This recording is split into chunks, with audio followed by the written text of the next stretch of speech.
What if you died today and were greeted on the other side? That's exactly what happened to Laura. It wasn't her time, but in the brief moment her heart stopped beating, she saw something that would change her life forever. She found herself face to face with her deceased relatives who told her something chilling. You shouldn't have come yet. But before returning, they revealed a shocking secret about life, death. What did they tell her? What is really after death? Stay with us until the end, because what you will discover could change the way you see life forever. I never imagined that one day I would cross the threshold between life and death and come back to tell the tale. My name is Laura, and what I experienced in that moment of transition defies everything I thought I knew about existence. It's not just about seeing a light at the end of the tunnel or feeling an indescribable peace, but about what my loved ones, those who had already passed on, told me. Words that still resonate in my mind and will undoubtedly change how you perceive life and what comes after it. That day began like any other.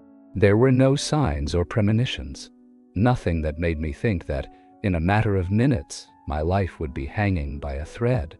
I was driving home after a long day at work. The sky was clear and the road seemed calm. But it only took a single moment, a single mistake for everything to come crashing down. I remember seeing the lights of a truck in the rearview mirror too close, too fast. A brutal impact, a deafening crash, and then silence. The next thing I knew, I was no longer in my body. I felt no pain or fear. It was as if a strange calm enveloped me, a sensation of absolute lightness.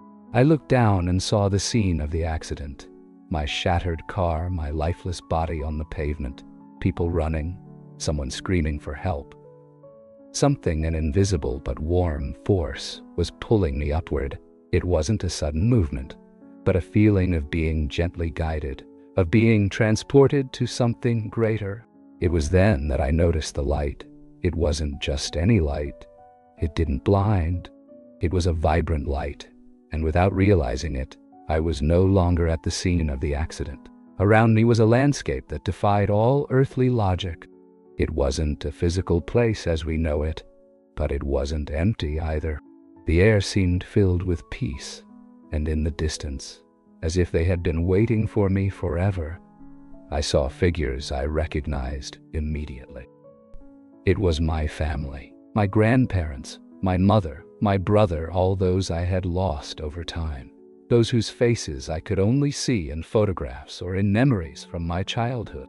But now they were there, as real as the day I last saw them. I ran toward them, not thinking of anything else. There were no doubts in my mind, only a desperate desire to hug them, to feel them again. But when I got close enough, I noticed something in their faces that made me stop. They weren't smiling, not with the happiness I had expected. There was love in their eyes, yes, but also something more. Something I didn't understand. My mother was the first to speak. "Laura, you shouldn't have come yet." Her voice was soft, but her words hit me like thunder.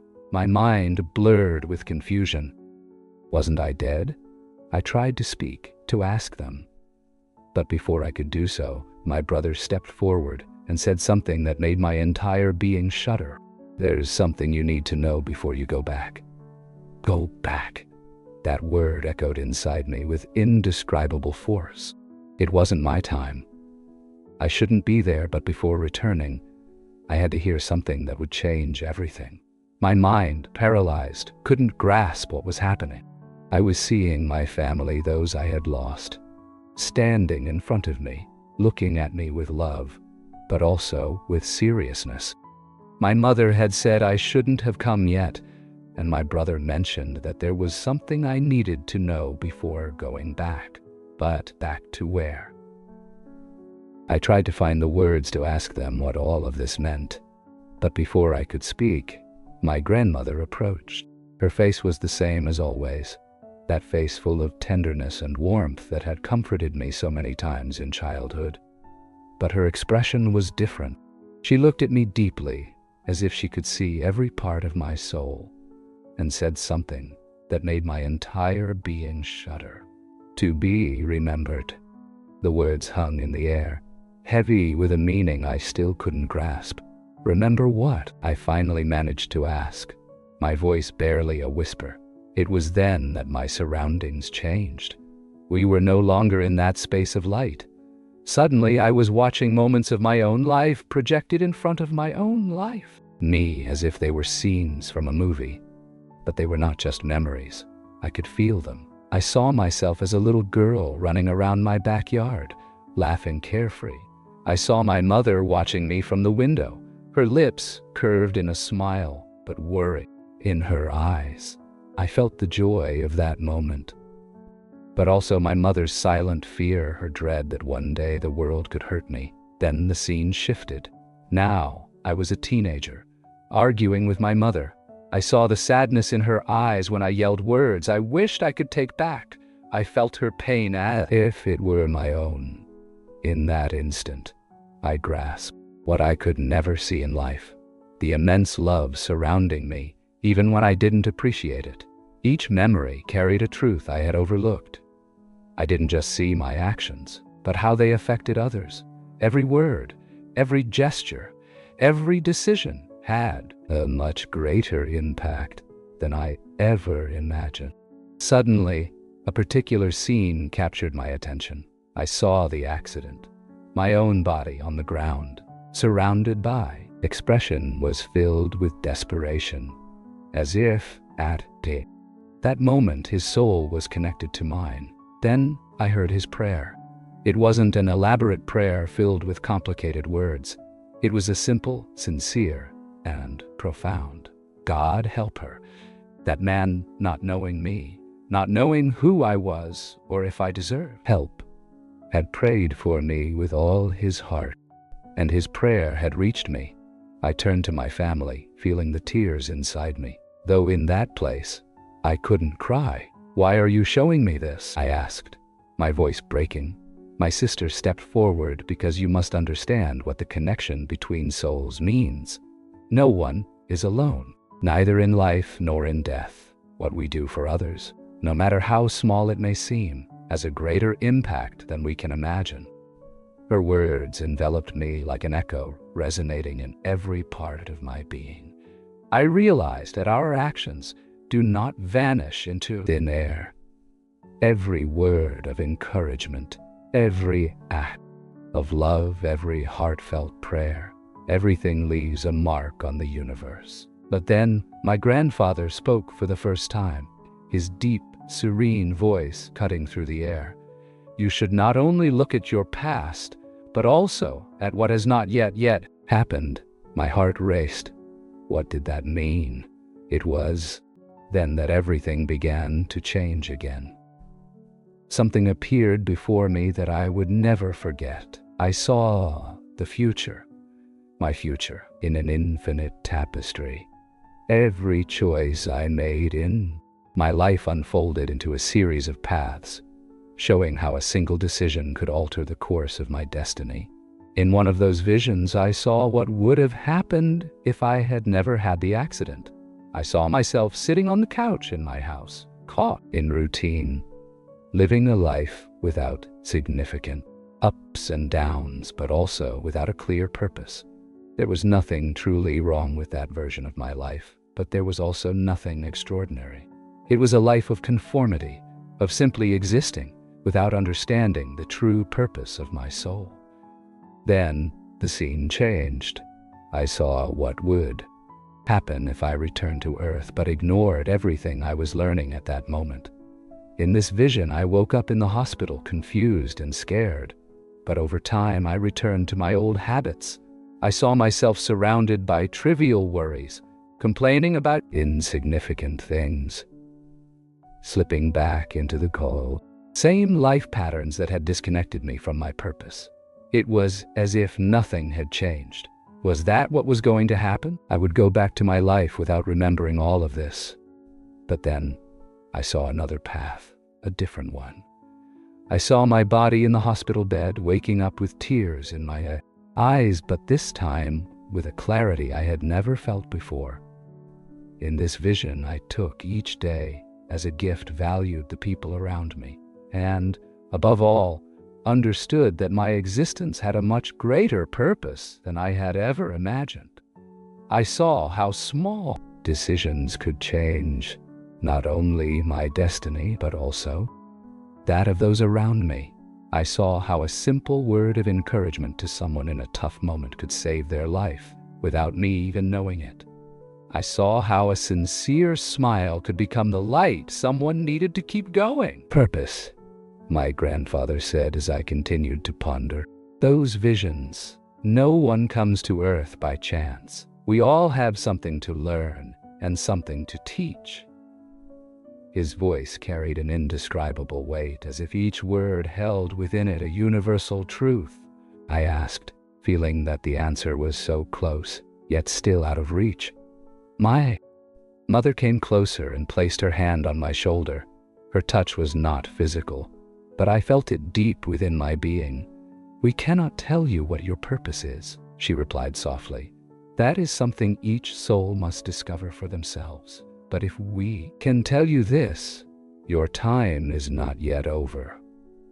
You must go back." A shiver ran through my entire being. "Go back," I murmured. "But why? Why can't I stay here?" My mother's eyes were filled with love, but also with firmness. "Because there are things you still need to do. Because there are people who need you. And because you have not yet fulfilled the mission with which you came to Earth." I shook my head, feeling a deep fear. I don't want to forget this. I don't want to wake up and lose everything I learned here. My brother came closer and took my hands. His touch was warm, but also full of energy. "You won't forget," he said, with confidence. "Not if you choose to remember." The words echoed in my mind like an endless echo. The decision was mine. It was at that moment that I understood a truth that changed the way I viewed life forever. Souls are not separate. We are all separate, connected in an infinite web of energy, love, and learning. Every action we take, every word we say, every emotion we share affects those around us. We are not isolated individuals. We are part of something much larger. My family surrounded me. In an instant, I felt as if an indescribable current of love enveloped me. It was an energy so pure, so intense, that there was no way to resist it. It was then that my mother told me something that would be etched in my soul forever. "When you wake up, don't live in fear, live in love." And in that moment, everything began to fade away. Instant. Everything began to fade away. The light around me grew dimmer, and the warmth of my family's presence started slipping away like sand between my fingers. A deep fear washed over me. I didn't want to leave. I didn't want to forget what I had felt, what I had learned, what my loved one had shown me. "No, don't make me go back," I cried out in despair. But it was as if an invisible force was pulling me away from them. I tried to grasp my mother's hand, but her fingers slipped away like a breath of wind. My heart filled with anguish as I saw them getting farther away. Then that I heard her voice one last time. "Don't forget what you've seen here. Don't forget what you feel now." And with those words, everything went dark. Suddenly, pain returned. It was a pain so intense that it made me scream without even realizing it.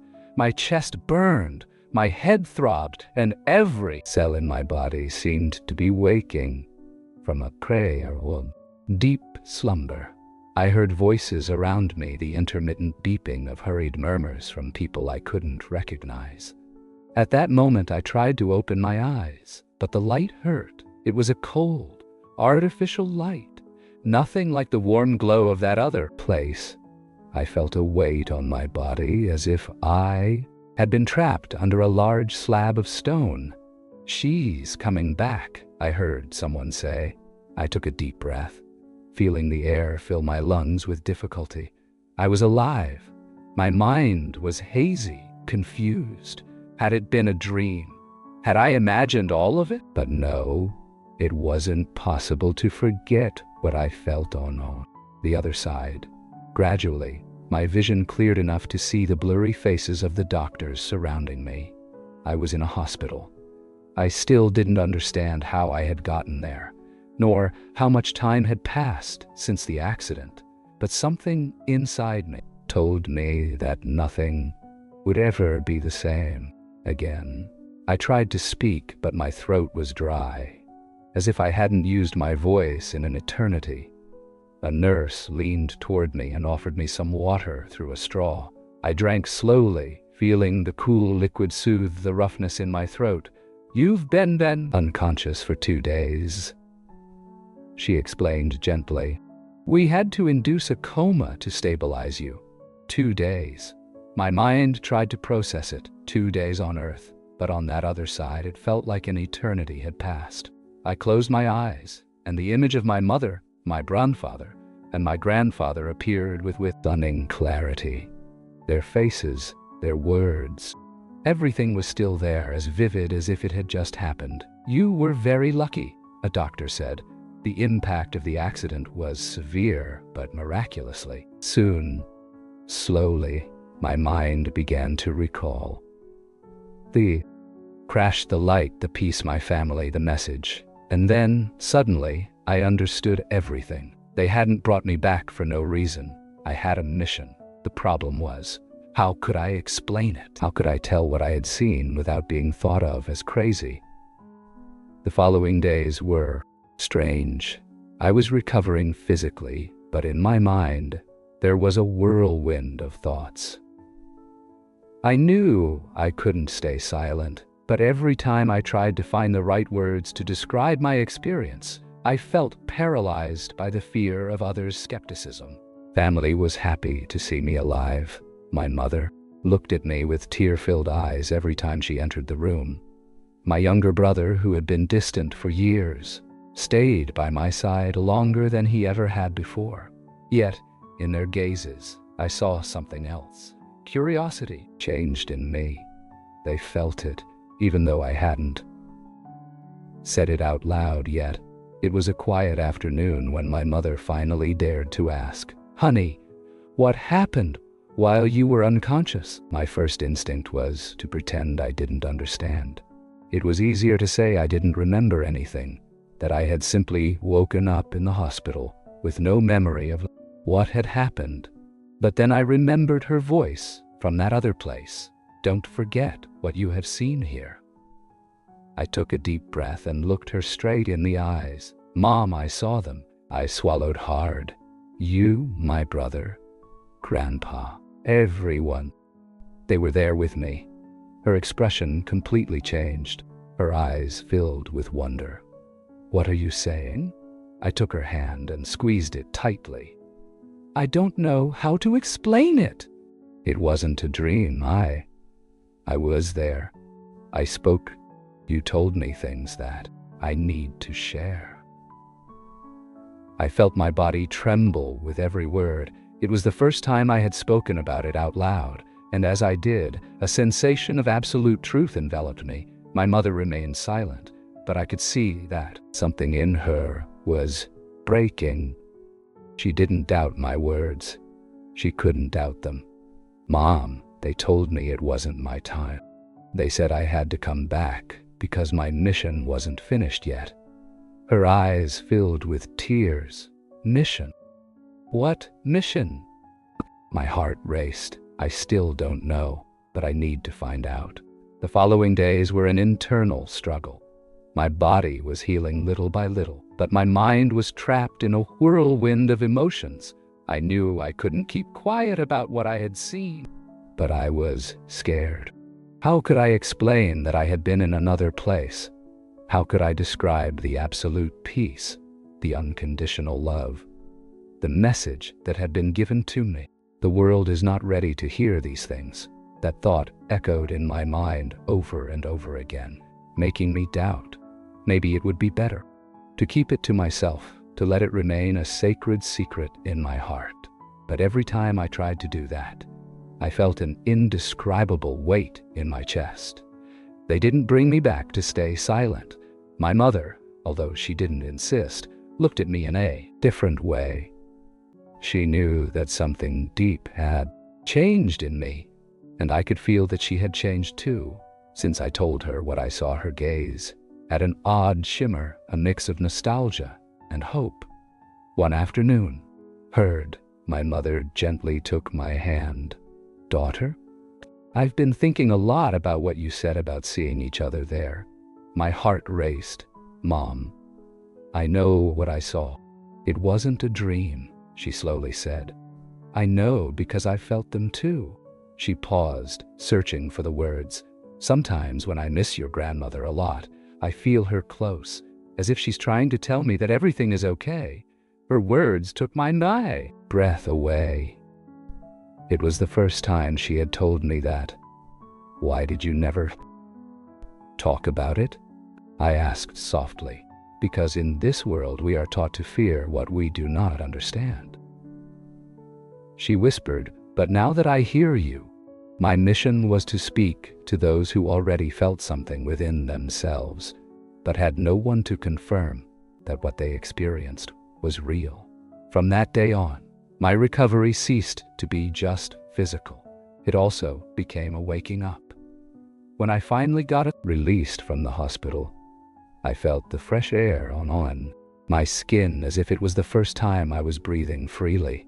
The world seemed different, as if an invisible layer had been lifted from my eyes.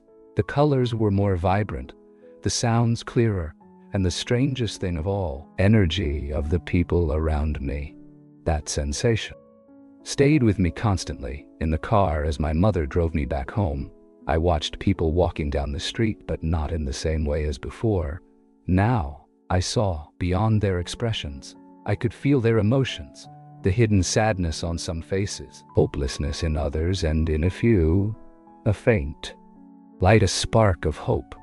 When we arrived home, I realized something I'd never noticed before.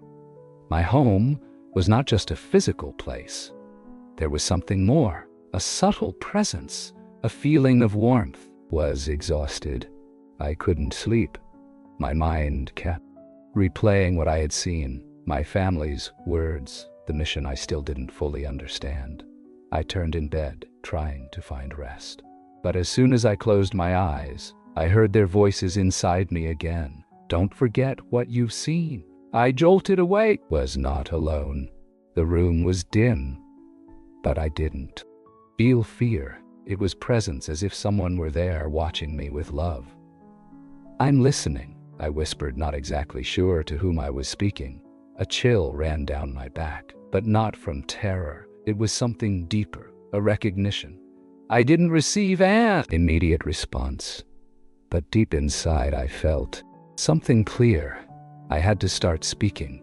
Days passed and my recovery continued. I tried to return to my routine, but everything felt foreign. Superficial conversations, everyday problems, material worries, everything felt empty compared to what I had experienced. How could I go back to a normal life after seeing what I had seen? One afternoon, I decided to visit my best friend, Sophia. She had been with me during the hardest moments of my life, and I knew that if there was anyone I could trust, it was her. Beginning to set, painting the sky in shades of gold and orange. It was the perfect moment. "Sophie, I need to tell you something," I finally said, breaking the silence. She frowned, but waited patiently. I took a deep breath and told her everything, from the accident to the moment I woke up in the hospital. Every detail, the lights, the feeling of peace, the presence of my deceased family, the message they gave me, and the absolute certainty that death is not the end. When I finished, Sophia was completely silent. There was no disbelief on her face, only astonishment, you know. She finally whispered, "I've always believed there's something more." but I've never heard it from someone who lived it. She took a sip of her tea and looked steadily at me. If what you saw is real, then it means our life here isn't what we think. I nodded. It isn't. And that's why I feel like I have to talk about this. I don't know exactly how or to whom, but I know that if I was brought back, it's for a reason. Sophia smiled. Then share your story, because there are many people who need to know this is real. Story. That was the first step. I never thought my life would change in the way it did that day. I had always heard stories of near-death experiences, but I never imagined I would become one of them. What I saw, what I felt, and what I learned in that brief moment outside this world is something that will stay with me for the rest of my life. But the most shocking thing of all was what my deceased family told me when I saw them. I remember the exact moment everything changed. It was a day like any other, one of those days when routine consumes every minute without us really paying attention. I was driving home after a long day at work, exhausted, thinking about all the things I still had to do. I never saw the impact coming. I just heard the sound of metal twisting, a sharp thud, and the world faded into darkness. When I opened my eyes, the strange feeling of lightness. There was no pain, no fear, only absolute peace. That's when I realized I was no longer in the same place. What surrounded me wasn't the chaos of the accident or the screams of people on the road. Instead, I found myself in a space bathed in a warm light that didn't hurt my eyes, but was felt deeply within me. Suddenly, I saw them before me. My deceased family members, my grandmother, my father, my older brother. They were all there, looking more alive than I ever remembered. Their faces reflected an indescribable serenity, a love so pure that, by looking at them, I knew there was nothing to fear. I ran towards them, or at least I felt as though I did. My grandmother smiled tenderly and reached her hand towards me, but before I could touch it, her words stopped me. "You shouldn't have come yet." "You mean?" I asked, confused. "It's not your time yet," said my father, with a firm but loving voice. It was then that I realized something else was happening. I wasn't there to stay. I was there to receive a message. My brother stepped forward and looked at me intensely. "Listen carefully," said, "because when you return, you have to remember it all." His words coursed through me like a chill. Returning meant my time there was limited. Then, something changed around me. The space we were in transformed into a sort of screen projecting my life. I saw every decision, every moment, every little detail I had forgotten. But the most shocking part was seeing the effect my actions had on the people around me. I witnessed moments when my impatience had hurt someone without me realizing it. I saw instances where a small act of kindness had unexpectedly changed someone's day. Every action, no matter how small, had an impact.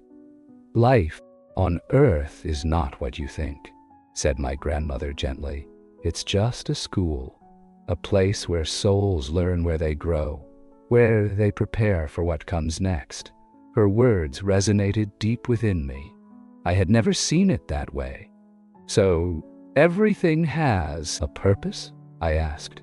"Every tear, every laugh, every challenge," my father replied. "Everything is part of your evolution." I looked at their faces, imprinting them in my memory, because I knew time was running out.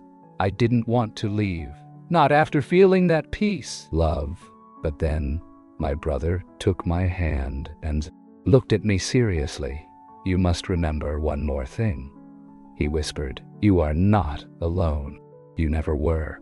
Her words felt like an absolute truth, something that had always been within me, but that I had forgotten. The light around me began to intensify, and I knew the moment had come. I was coming back. "Don't be afraid," my grandmother said with her warm smile. "We will see each other again." I felt a pull, a sensation of falling, and suddenly the pain returned. I opened my eyes with a gasp, feeling the air fill my lungs forcefully. I was back in my body. The hospital lights blinded me for a moment. I heard hurried voices around me. I felt the weight of my body, the pain in every fiber of my being. But the only thing that mattered was that I remembered. I cried, not out of sadness, but out of gratitude. I had been given another chance, and this time I was not going to waste it. From that day on, my life changed completely. I stopped worrying about pointless things. I stopped fearing death, and above all, I began to appreciate every moment from a new perspective. Because now, yes, the truth is that death is not the end.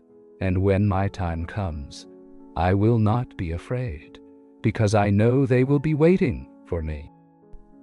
If this story resonated with you, I want to invite you to share it. Like it, comment on what part impacted you the most, and subscribe to continue discovering more testimonies that bring us closer to the truth of the afterlife. Because what lies beyond is more real than we imagine. Watch this other video on screen and discover more impactful stories about life after death.